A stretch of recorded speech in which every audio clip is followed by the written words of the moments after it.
Hello दोस्तों, स्वागत है आप सभी को आपके अपने YouTube channel JMD math point पर। तो हम लोग इंटीजर्स के बारे में पढ़ रहे थे। हम लोग इंटीजर्स का हम लोगों का क्लास चल रहा था। इंटीजर्स के बारे में पिछले क्लास में हम लोगों ने कुछ डिस्कशन किया था। धनात्मक पूर्णांक और ऋणात्मक पूर्णांक के बारे में हम लोग डिस्कस किए थे। यहाँ पर आप लोग देख सकते हैं पूर्णांक के बारे में कि जीरो से आगे अगर जाता है तो वो हमारा पॉजिटिव इंटीजर होता है, पीछे जाता है तो नेगेटिव इंटीजर होता है जो माइनस से डिनोट होता है, और पॉजिटिव इंटीजर को प्लस से डिनोट करते हैं। इसके बारे में हम लोग पढ़े थे। साथ ही साथ दो चार को और भी पॉइंट डिस्कशन किए थे। अगर आप लोगों को कोई कन्फ्यूजन होता है तो पिछले क्लास का वीडियो को जाकर के आप लोग देख सकते हैं। पूर्ववर्ती परवर्ती के बारे में भी हम लोग डिस्कशन कर लिए थे। अब दोस्तों हम लोग इसको इंटीजर्स को यूज करने के लिए सीखते हैं। इसको किस प्रकार से हम लोग यूज कर सकते हैं, इसको यूज करने का प्रयास करेंगे। अब हम लोग तो यूज इस्तेमाल किस प्रकार से करेंगे, जैसे सपोज दो हम लोग एग्जाम्पल ले लेते हैं, दो चार तो एग्जाम्पल ले लेते हैं तो बहुत अच्छे तरीके से समझ में आएगा। एक एग्जाम्पल ले लेते हैं 4-2। दूसरा एग्जाम्पल ले लेते हैं 6-1। तीसरा एग्जाम्पल ले लेते हैं 0-5। चौथा एग्जाम्पल ले लेते हैं हम लोग, चौथा एग्जाम्पल ले लेते हैं 5-8। याद रखिएगा, ध्यान से देखिएगा, अभी बहुत साइन का बहुत इस्तेमाल होने वाला है, अच्छा से समझिएगा। ये नंबर छोटा दिख रहा है बट छोटा है नहीं, इसमें टेक्निक का इस्तेमाल किया गया है। 5 नंबर में एक और भी एग्जाम्पल ले लेते हैं -5-6। छठा नंबर में एक और एग्जाम्पल ले लेते हैं -7+4। सातवां नंबर में ले लेते हैं कुछ एग्जाम्पल, ये मैंने ले रहा है, ये हम कुछ एग्जाम्पल ले रहे हैं ताकि आप लोगों को एग्जाम्पल के थ्रू से कुछ समझाने का प्रयास करें और आप लोगों को और अच्छे तरीके से इस इंटीजर्स का इस्तेमाल कहाँ पर होता है इन चीज़ों के बारे में समझ में आए। तो सातवां एक और लास्ट एग्जाम्पल हम लोग ले लेते हैं कि 2+-2। तो इतना एग्जाम्पल लिए हैं, बाकी और कुछ छूटा होगा तो आगे चैप्टर में जब हम लोग जाएंगे तो उसमें हम लोगों को समझ में आ जाएगा कि क्या क्या छूटा हुआ था, और साथ ही साथ हम लोग पढ़ते हुए चलेंगे। तो इसको हम लोग सॉल्व करते हैं। तो इसको तो हम लोग आसानी से सॉल्व करते हैं, 4 में 2 जाएगा तो 2 बचेगा। कुछ अभी ध्यान नहीं दे रहे हैं हम लोग।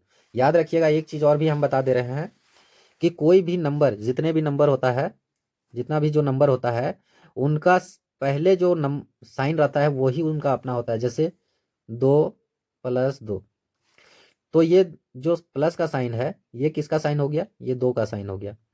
जिसका पहले रहता है उसी का साइन हो जाता है, ये 2 का साइन हो गया प्लस, यानी 2 हमारा पॉजिटिव इंटीजर है। 2 जो है हमारा ये पॉजिटिव इंटीजर है।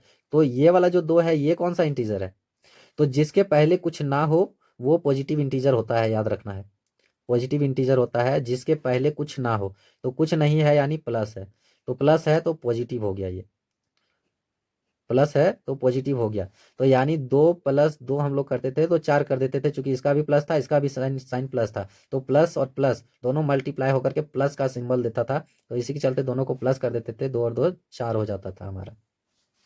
लेकिन यहीं पर अगर बोल दिया जाए कि -2 और +2, -2 और +2, अगर इस प्रकार से बोल दिया जाए तो हम लोग क्या करेंगे, इसको फिर इस प्रकार से सॉल्व करेंगे। माइनस और प्लस को फिर मल्टीप्लाई करेंगे इस प्रकार से। देखिए यहाँ पर जिस प्रकार से हम लिखे हैं, पहले क्या साइन है, पहले माइनस है, यहाँ पर देख सकते हैं आप लोग, पहले माइनस है फिर प्लस है, फिर यहाँ पर कौन सा है, पहले माइनस, पहले ये वाला पहला नंबर का पहले माइनस और फिर प्लस। तो इनको जब पहले माइनस और प्लस को जब मल्टीप्लाई करते हैं तो क्या साइन देता है हमारा, माइनस, यानी कि ये क्या बोल रहा है, माइनस करने के लिए बोल रहा है। तो 2 में से 2 घटा देना है, तो कितना बचेगा, 0 बचेगा। लेकिन 0 का साइन क्या होगा, तो जो बड़ा का साइन होता है वही होगा। तो यहाँ पर बड़ा छोटा कुछ है नहीं, क्योंकि दोनों इक्वल है, 2 और 2 दोनों इक्वल है। तो और वैसे भी 0 का जो साइन होता है वो प्लस माइनस दोनों होता है, ये पॉजिटिव में भी आ सकता है नेगेटिव में भी आ सकता है, इसका कुछ सिंबल नहीं हो सकता है, ये मिड पॉइंट है। तो इस प्रकार से हम लोगों को ज्ञात करना है। तो पहला नंबर में 4 में 4 माइनस कर दिए तो 2 आ गया। दूसरा नंबर को इस प्रकार से हम लोग 1 में लेस करके कर सकते हैं तो 5 आ जाएगा, 6 में से 1 चला जाएगा तो। लेकिन 0 में से 5 अगर चला गया तो फिर क्या आएगा, 0 में से 5 लेस करेंगे। सपोज 2 व्यक्ति है, एक व्यक्ति है यहाँ पर ए और दूसरा व्यक्ति है बी। माइनस करने का तरीका को समझा रहे हैं इसमें। ये कुछ कुछ लोग जिनको जानकारी होगा उनको तो बहुत इजी लगेगा, बट बहुत सारा कमज़ोर कमज़ोर बच्चा भी है जिनको समझने में काफ़ी परेशानी होती है, तो उन सभी के लिए हमें इतना मेहनत करना पड़ रहा है, तो ध्यान से समझिएगा। सपोज एक व्यक्ति ए है दूसरा व्यक्ति बी है, एकदम सिंपल भाषा में समझा रहे हैं, इसीलिए थोड़ा सा डिस्टर्बेंस हो रहा है, फिक्र मत कीजिए, ध्यान से देखते रहिए वीडियो को। जानकारी रहने के बाद भी ध्यान से देखने से बहुत सारी चीज़ों को सीख मिलता है। तो दोस्तों इसमें से ए के पास भी नहीं है और बी के पास तो कर्जा चढ़ा हुआ है, उसके पास भी नहीं है, तो दोनों में से दोनों दे नहीं पाएगा सी को, तो सी को मिलेगा नहीं, यानी ज्यों का त्यों ये -5 का -5 रह जाएगा, कर्जा का कर्जा रहेगा, तो ये -5 हो जाएगा यहाँ पर। क्योंकि कहने का मतलब है कि 0 में से माइनस अगर किसी अंक को करते हैं, किसी भी अंक को अगर माइनस करते हैं तो वो सेम डिजिट आता है, चूंकि इसके पास कुछ है ही नहीं तो ये कहाँ से देगा। अब 5 में से अगर 8 को माइनस करते हैं तो एक और इसको किस प्रकार से करते हैं, देखिए 5 - 8, तो हम अभी तुरंत बताए हैं जस्ट पीछे में कि किसी भी अंक के पहले अगर कुछ ना हो तो उसके पहले 0 प्लस होता है, अगर ना हो कुछ तो वो प्लस होता है, अगर साइन दिया हुआ है तो ठीक है। तो ये प्लस है और ये हमारा माइनस है, यानी 8 का साइन माइनस हो गया और 5 का साइन प्लस हो गया। याद रखिएगा, ध्यान से देखिएगा दोस्तों, ये बहुत अच्छा लगने वाला है पढ़ाई, ये इसी का नाम मैथ है, गणित है। इसी को हम लोग गणित बोलते हैं, जिसमें काफ़ी नंबर्स को झेलना पड़ता है। तो यहाँ पर देखिए, यहाँ पर अभी हम लोग डिस्कस किए कि प्लस और माइनस का मल्टीप्लाई जब करते हैं तो क्या होता है, प्लस को और मल्टीप्लाई को जब माइनस करते हैं तो माइनस का रिजल्ट देता है, यानी कि इसमें हमको घटाना है, ठीक है, यानी कि इसमें हम लोग को घटाना है। तो इसमें दोनों में से किसी को भी घटा दीजिए, कोई फर्क नहीं पड़ता है। तो घटा देते हैं तो इसमें हम हमारा क्या आ जाता है, 3, 8 में से 5 घट गया तो 3 उल्टा घटा दिए। अब यहाँ पर जो 3 आया है, किसी को भी घटा दीजिए, ठीक है, घटाने में कोई फर्क नहीं पड़ता है, सिर्फ सिंबल याद रखना है कि जो मल्टीप्लाई करने के बाद घटाना है हम लोगों को, ये याद रखना है। तो अब हम लोग इसको घटा दिए हैं, तो 8 में से 5 घटा दिए तो 3 बच गया, लेकिन 3 जो होगा उसका साइन क्या होगा ये याद रखना है। तो यहाँ पर इस साइड में जब हम लोग घटाव करते हैं, प्लस माइनस कुछ भी करते हैं, तो बड़ा वाले का जो साइन होता है वो अगला आंसर में साइन निकलता है, यानी यहाँ प्लस, यहाँ पर बड़ा सा नंबर कौन सा है, 8 है, 5 तो नहीं है, 5 छोटा है, 8 बड़ा है, तो 8 जो बड़ा नंबर है हमारा, साइन को अगर हटा देते हैं, साइन को अगर ढक देते हैं, साइन को दोनों को ढक दीजिए तो बड़ा नंबर कौन सा है, साइन को अगर देखा जाए, साइन को साथ में ले लेंगे तो बड़ा अंक 5 है हमारा, लेकिन साइन को नहीं देखना है, सिर्फ नंबर को देखना है। तो नंबर हमारा बड़ा कौन सा है, 8, तो 8 जो है, 8 का साइन क्या है, माइनस, तो जो बड़ा नंबर है उसका जो साइन रहेगा वही साइन यहाँ पर उतरता है, यानी माइनस, तो -3 हमारा आंसर आ जाएगा। तो उसी प्रकार से यहाँ पर लिख सकते हैं कि 5 - 8 इक्वल टू -3, यानी कि 5 में से 8 को घटाएंगे, यानी मेरे पास 5 रुपया है, किसी को 8 रुपया देना हो तो 3 रुपया किसी से कर्जा लेना पड़ेगा, यानी माइनस में चला जाएगा हमारा। उसी प्रकार से यहाँ पर एक और क्वेश्चन को डील करेंगे, माइनस माइनस को फिर से एक बार समझ लीजिए, इसको फिर से हम लोग एक्सप्लेन करके समझते हैं कि -5 है और -6 है। इंटीजर्स को बढ़िया से समझिए दोस्तों, ये बहुत इंपॉर्टेंट होने वाला है। ये जो समझ लिया अच्छा तरीके से, अगर आप लोग समझ लिए तो आगे चल के कोई परेशानी नहीं होने वाला है, इसका गारंटी है। तो यहाँ पर -5 और -6 करना है, दोनों को क्या करना है, घटाना है। तो अब माइनस माइनस दोनों में आ गया है, दोनों अंक के सामने में माइनस आ गया है, दोनों का सिंबल माइनस है। तो माइनस जिसका दोनों का सिंबल रहता है उसमें क्या होता है, देख लीजिए यहाँ पर, माइनस और माइनस दोनों को जब मल्टीप्लाई होता है तो क्या बन जाता है, प्लस बन जाता है। यानी कि हम लोगों को इसको क्या करना है, जोड़ना है। तो 6 और 5 को सिंपल जोड़ दीजिए, 11 हो गया हमारा, 6 और 5 11 हो गया। लेकिन साइन किसका उतरेगा, जो बड़ा नंबर रहेगा उसका साइन यहाँ पर लिखा जाता है। तो बड़ा नंबर हमारा कौन सा है, 6 है, तो 6 का साइन यहाँ पर उतरेगा, यानी कि माइनस हो जाएगा। तो -6 और -5 इक्वल टू -11, तो ये -11 यहाँ पर हमारा हो जाएगा, -11। साइन को, यानी positive integer, negative integer, natural number, whole number, इन सभी को मिक्स कर दिया गया है इसमें से। इसी प्रकार से मिक्स करके हम लोग पढ़ेंगे, तो मिक्स करके मिला जुला करके जो हमारा वैल्यू प्राप्त होता है उन्हीं को हम लोग इंटीजर्स बोलते हैं। तो इंटीजर्स के बारे में इन्हीं में हम लोग को इन्हीं चीज़ों को समझना है।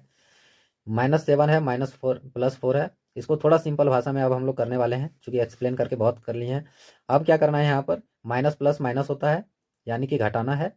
तो 7 में 4 गया तो 3 बच गया, माइनस और प्लस दोनों मल्टीप्लाई जब होगा तो माइनस करना है, इसका मतलब यही रिजल्ट आता है। तो माइनस करना है, 7 में 4 सिंपल घटा लिए, अगर 7 यहाँ भी रहता तो कोई फर्क नहीं, दोनों को घटा देते हैं।